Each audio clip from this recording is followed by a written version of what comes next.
Hello everyone, welcome to our channel current अन affairs. तो आज हम 2 दिसंबर के करंट अफेयर डिस्कस करेंगे और उससे पहले कल के करंट अफेयर का क्विक रिवीजन लेंगे। तो कल का पहला क्वेश्चन था, एक्सपो 2030 वर्ल्ड फेयर का आयोजन किस शहर में किया जाएगा? तो ये किया जाएगा रियाद में, और रियाद है कैपिटल ऑफ सऊदी अरब। और बात करें अगर एक्सपो वर्ल्ड फेयर की, तो ये हर 5 साल में होता है। कितने महीने तक चलता है ये? तो ये फेयर चलता है 6 महीने तक। पहली बार हुआ था 1851 में, कहाँ? लंदन में। और 2021-22 में कहाँ हुआ था? तो ये हुआ था दुबई में, दुबई यूएई में। और 2025 का कहाँ होगा? तो ये होगा ओसाका में। ओसाका है जापान में। और बात करें 2030 की, 2030 की बिड जीती है रियाद ने, तो आंसर है रियाद। ओपन एआई के सीईओ के रूप में फिर से किसे नियुक्त किया गया है? तो ये किया गया है सैम अल्टमैन को। और पहले भी यही थे सीईओ, पर बीच में हटा दिए थे, तब बनी थी इंटरिम सीईओ मीरा मूर्ति। अभी ये है सीटीओ, चीफ टेक्निकल ऑफिसर। और सैम अल्टमैन बन गया है दोबारा से सीईओ। बात करें अगर ओपन एआई की, तो ये अमेरिकन कंपनी है, नॉन प्रॉफिटेबल कंपनी है। और ये बनी थी 2015 दिसंबर में। और ये कहाँ पे है? इसका हेडक्वार्टर है कैलिफोर्निया में। और एलन मस्क भी इसके एक फाउंडर में से एक हैं। 4-5 फाउंडर थे इसके, तो उनमें से एलन मस्क भी एक हैं, सैम अल्टमैन भी हैं। एक अमेजन वेब सर्च के नाम से कंपनी है, वो भी है। अब माइक्रोसॉफ्ट भी जुड़ चुका है ओपन एआई के साथ। और ओपन एआई ने पिछले साल यानी कि 2022 में चैट जीपीटी लॉन्च किया था।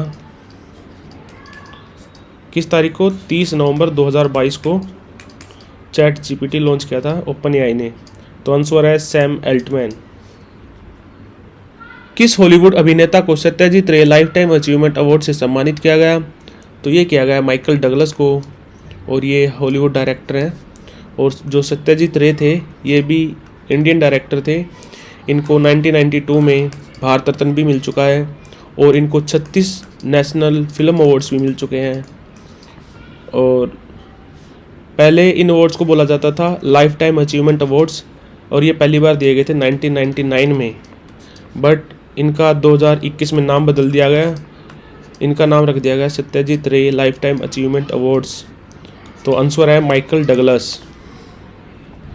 40वें कोस्ट गार्ड कमांडर का सम्मेलन कहाँ पे आयोजित किया जा रहा है? तो ये किया जा रहा है नई दिल्ली में। और बात करें अगर कोस्ट गार्ड की, तो ICG यानी कि Indian coast guard, Indian coast guard day हम कब मनाते हैं? तो ये मनाते हैं हम 1 फरवरी को। और इसके डीजी कौन है? अभी डीजी हैं राकेश पाल। और ये कब बना था?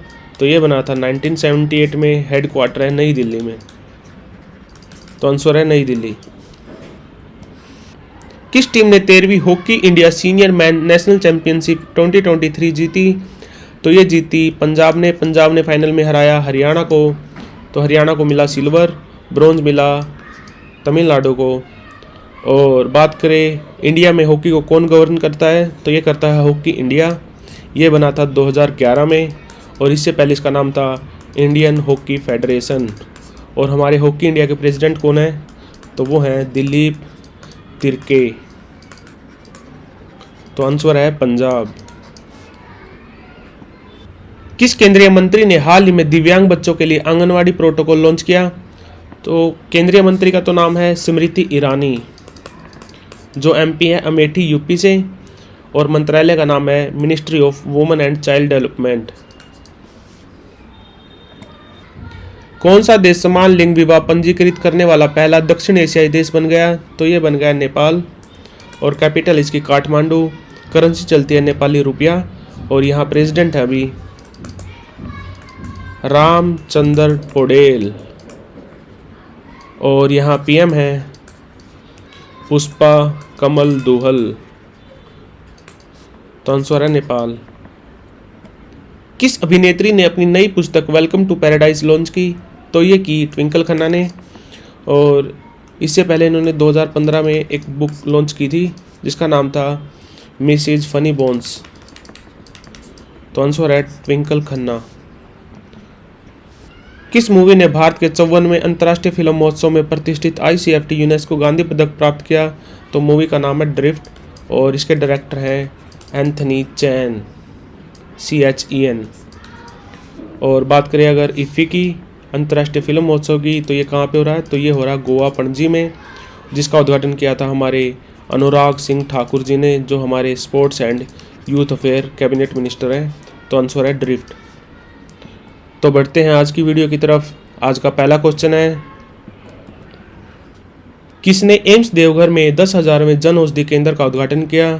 तो ये किया हमारे प्रधानमंत्री नरेंद्र मोदी ने, और ये है हमारे 14वें प्रधानमंत्री, और जो बने थे 2014 में, मई 2014 से अभी तक यही प्रधानमंत्री हैं।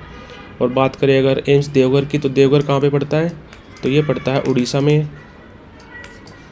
और बात करें अगर जन औषधि परियोजना की, तो ये स्टार्ट हुई थी 2008 में, कांग्रेस की गवर्नमेंट में स्टार्ट हुई थी, बट 2014 में, नवंबर 2014 में नरेंद्र मोदी ने एक मंत्रालय लॉन्च किया था, आयुष मंत्रालय। तो आयुष की फुल फॉर्म क्या होती है? आयुर्वेदा, योगा, यूनानी, सिद्धा, होम्योपैथी। तो 2015 में ये परियोजना दोबारा से रिलॉन्च की थी PM मोदी ने। और हमारे आयुष मंत्री कौन है?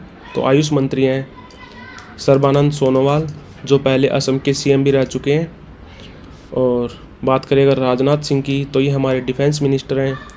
मनसुख मांडविया, ये हमारे family and health welfare minister हैं। और पशुपति पारस हैं, ये हैं हमारे minister of food processing industries. और ये हाजीपुर बिहार से MP हैं। तो आंसर है PM मोदी। भारत का पहला टेलीकॉम सेंटर ऑफ एक्सीलेंस यानी कि दूर संचार उत्कृष्टता केंद्र किस राज्य में शुरू किया जाएगा? तो ये किया जाएगा उत्तर प्रदेश। और उत्तर प्रदेश सरकार ने ये लगाया है IIT रुड़की में, ये पड़ती है सहारनपुर UP में।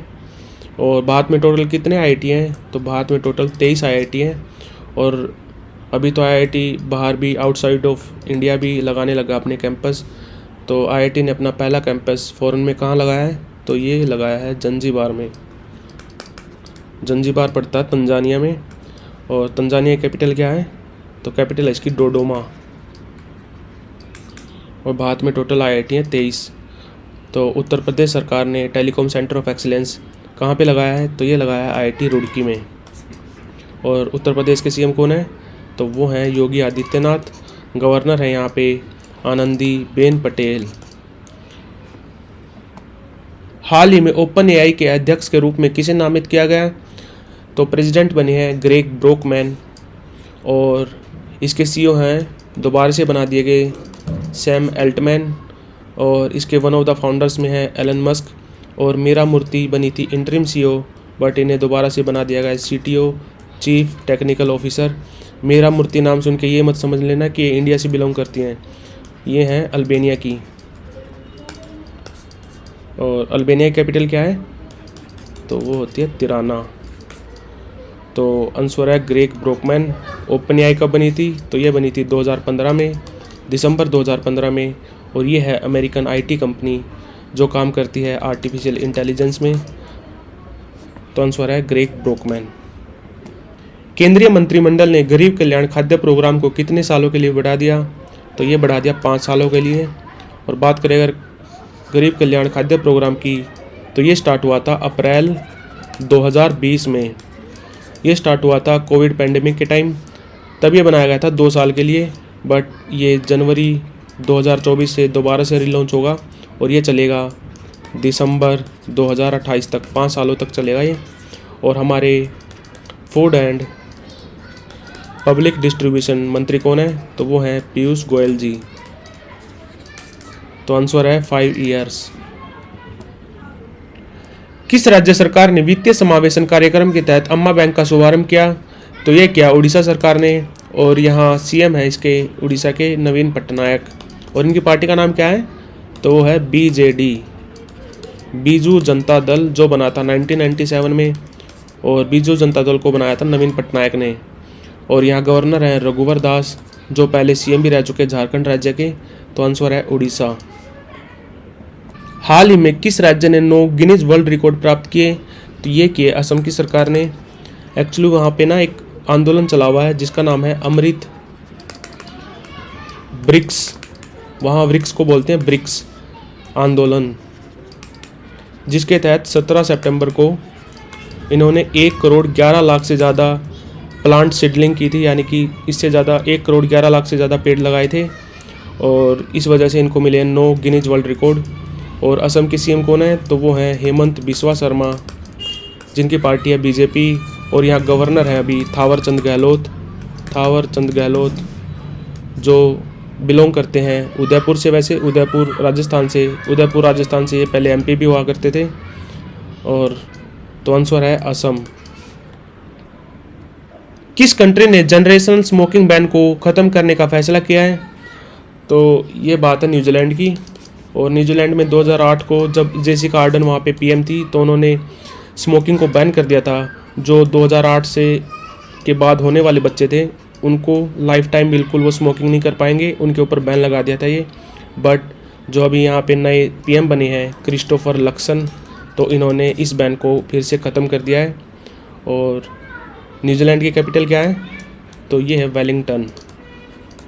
और करेंसी चलती है यहाँ पे न्यूजीलैंड डॉलर, तो आंसर है न्यूजीलैंड।